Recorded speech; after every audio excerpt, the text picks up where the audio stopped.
Hi there, welcome to Off Duty. I'm Wendy Bounds. We're outside the Four Seasons restaurant here in New York City, which is an international destination for more than 50 years for power brokers, celebrities, all looking to wine, dine, and sign on the dotted line often. Well, today we're going to take you inside to learn some of the Four Seasons secrets, such as how to make their newest cocktail, which hails from Venice, and a behind-the-scenes look at their cooking class, where people learn how to become guest chefs. And you will not believe how they top everything off here.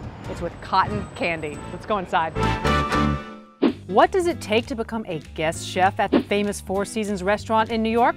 $350 a Saturday and a big appetite and thirst. Recently, I suited up with 23 other guests in the Four Seasons 2,800 square foot kitchen. It's the same place that's dished up food for the likes of Marilyn Monroe and JFK to Steve Jobs, Bono, and Warren Buffett. You can almost smell power in the French walnut paneled walls. A model of modern architecture since 1959, there are two public dining rooms, the grill room and the pool room. More than 4,000 gallons of water here. On a busy day, Four Seasons chefs can cook lunch for 300 people in just 45 minutes. But today, the joint was all ours. So you all started these classes about a year ago. What's the purpose of it? I mean, surely you don't need more advertising for the Four Seasons. Well, basically, this is not really advertising. We just want to make sure that people that come to eat into the Four Seasons on a daily basis are able to come and see into the kitchen exactly and see what we do behind the scene. I'll be showing you a few things today in the kitchen. We're doing a crayfish vol au vent. We're going to be doing nettle risotto, and then we're going to be showing you the trout amandine. The crayfish is like a sponge.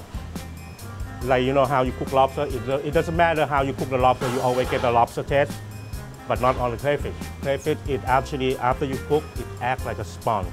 So when you're poaching the crayfish, whatever your flavor you put in the liquid, the crayfish meat will absorb that. So all the flavor would go. That's why you see a lot of people, they like to suck up the head after they cook it, and they eat the tail. Sorry, little guy, but that sounds too good to pass up. For the next several hours, we learn to boil crayfish for maximum flavor. Onions, carrots, lemon, and a dash of salt to start. Then brandy, fennel, and garlic, it all goes in the mix. And then the fine art of carving out pastries. Look at that. Sit tight though, later we'll eat.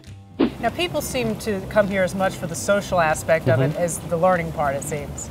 Well, I hope they'll come for both. I think it's very important for the learning aspect more than for the social aspect, because it's a very important reason that at the Four Seasons restaurant, as you might have seen, we really serve organic food. We serve basically only wild food. We're talking about fish as far as I'm concerned. We don't serve anything that is absolutely not made by nature, let's put it this way. And in terms of the types of things you're serving, today we're seeing everything from trout to risotto with stinging nettles. What are some of the other foods you've served?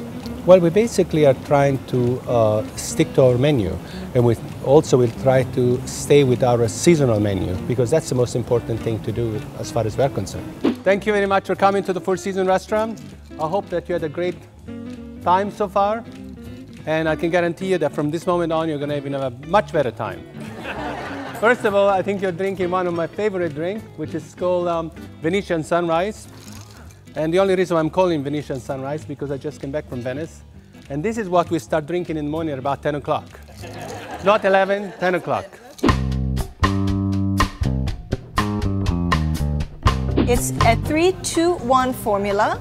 It's very simple. You're going to use a large wine glass or a rocks glass. Looks beautiful in the wine glass. Yeah. You're going to do 3 parts Prosecco. And you use Prosecco over any other sparkling wine to give it the Venetian flair. That's exactly right. 1 part Pellegrino. And does the order matter, Keiko? I like to put the Aperol in the last because it's the heaviest, so it will sink at the end. And then 2 parts Aperol. And what about a garnish? Is there any garnish for this? Very simple, just That's it, just an a orange. slip of orange. It looks like a sunrise. All right, now we need is 2 first-class tickets to Venice and we're done. Let's go. All right, cheers.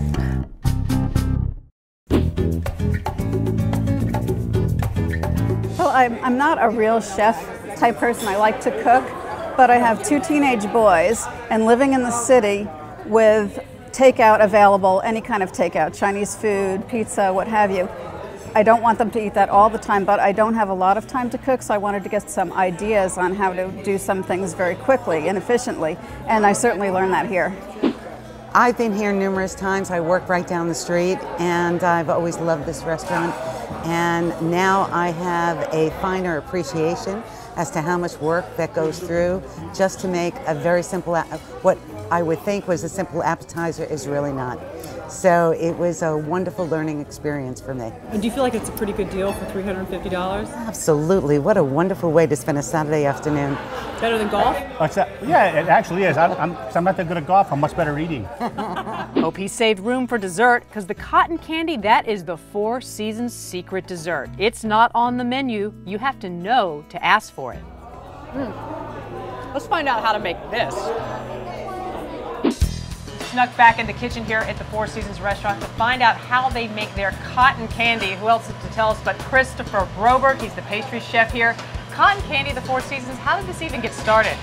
Well, makes everyone a kid again. Well, that is true. You can't help but be that. Like, you think circuses, carnivals. Now, you all, who gets the cotton candy? It's not on the menu. No, it's for special events. If a captain overhears it's a wedding or an anniversary, but they call in advance and ask for it because they know that we do it.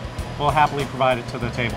But it's not on the menu. So what if somebody randomly just comes in and says, "I'd like cotton candy"? They get it. They get it. Unfortunately. So you have to know to ask. So you start with a big bucket of sugar. You dye this yourself here? Yeah, it's regular granulated sugar. It's colored with food color, and we try to change the color with the seasons. So it's spring now. Pink is the color of the restaurant, and you get pink cotton candy. And it's a really hard recipe. You put sugar in the machine, and you turn it on. Wait, say that again, because I'm not sure I got it. You put sugar in the machine, and you turn it on. All right, I'll keep saying that, and it's starting to spin. Once the machine heats up, it starts to come out at a much bigger flow. So is it actually heating the sugar, or is it just the heat from Well, spinning? this central drum here has heated bands with many perforations. Right.